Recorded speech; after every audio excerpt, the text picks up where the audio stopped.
Hi there.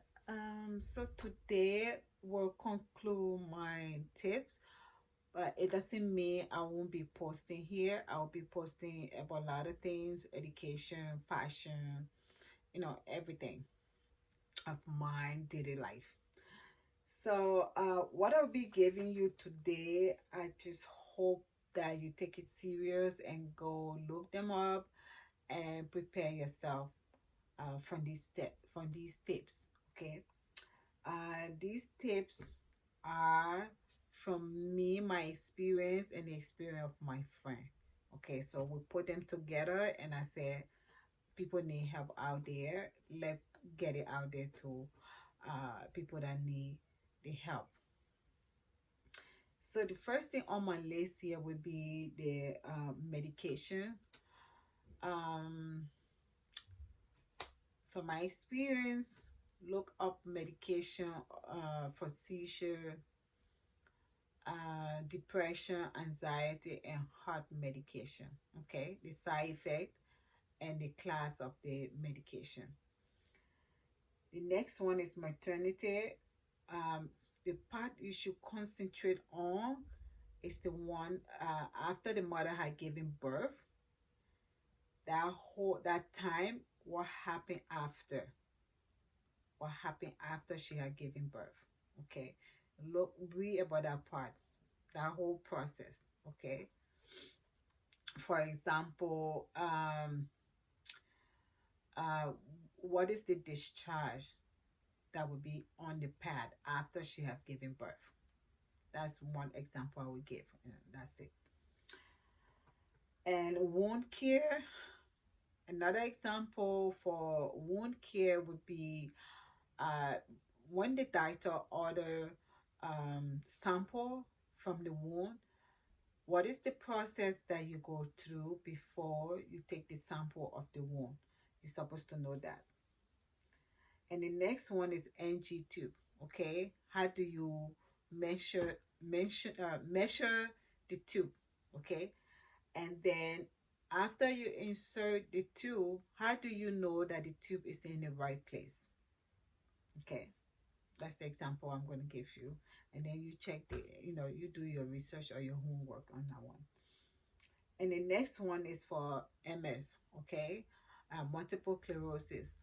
So it's the care and the management of the disease with the patient. Okay, patient care and the management that will include medication. Okay, that's why I'm going to stop. The next one is pediatric, and the example I can give on this one would be for kids under 8 years.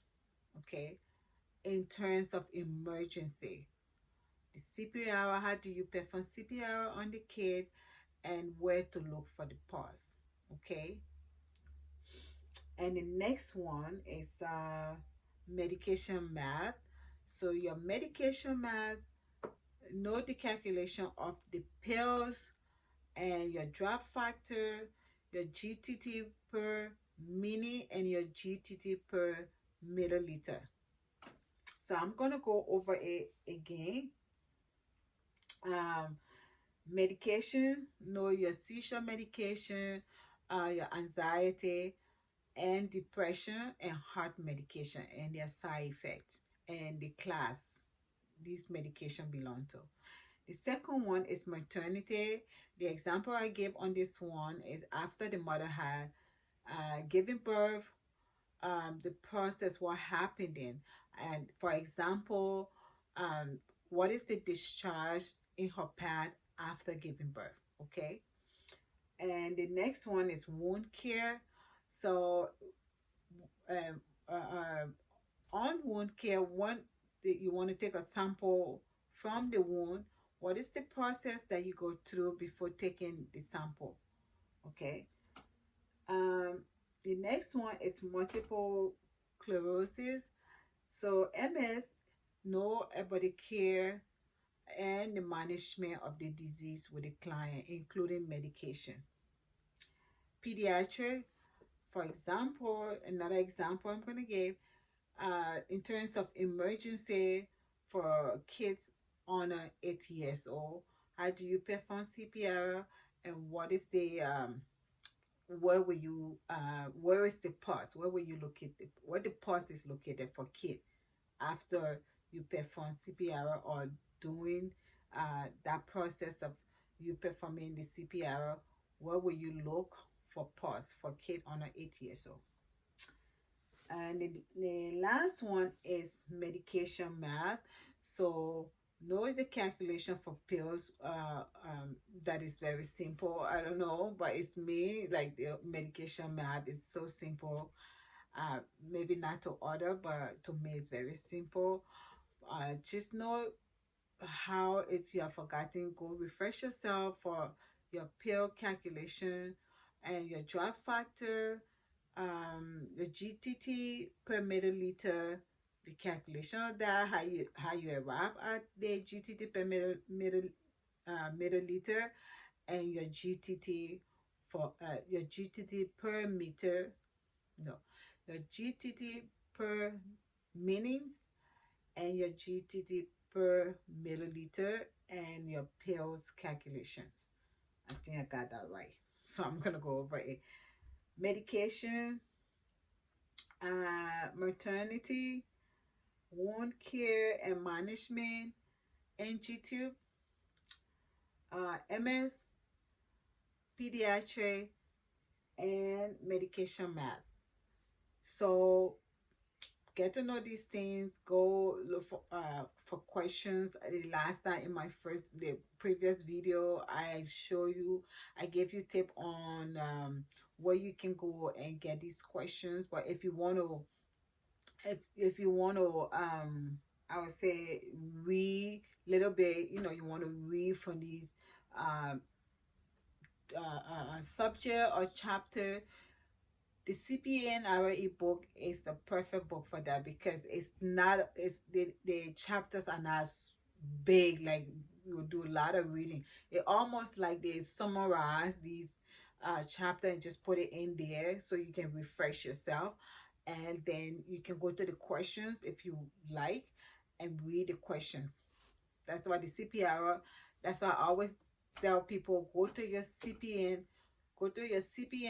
ebook. It will help you a lot because they have all these things there, and it just going to summarize the whole thing for you, and boom, it's very, very nice.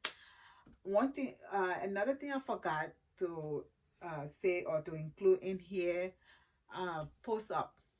Don't forget your post up and your pre up. Okay, it's in every question. If you go on UWorld, you will get the perfect setting for all these things I'm telling you, and about post up and pre up. So I'm gonna stop here. That's all I have for you. If you want to look them up, you can check all the other short videos I put up there, and you can check this one, and then you go to your resources and try to do your own research and study. This is very, very important. I just giving you my experience and everything I saw. That's what I just explained it to you. I can't say anything more than this, but if you have questions, you can contact me and I will get back to you, and I will explain what I know. Okay, so make time to study. Don't overlook it. If you're taking your test 3-4 months from now, this is the best time for you to start looking up things, doing your research, checking up books, checking online, and reading and read and read. I mean, don't leave a space for that when it comes to your study. So that's all I have for you today, and this conclude the tips, all the tips. This is the last one, and I wish you all the best. Study hard. You're gonna do it. You're gonna pass, and have a great day. Thank you. Bye bye.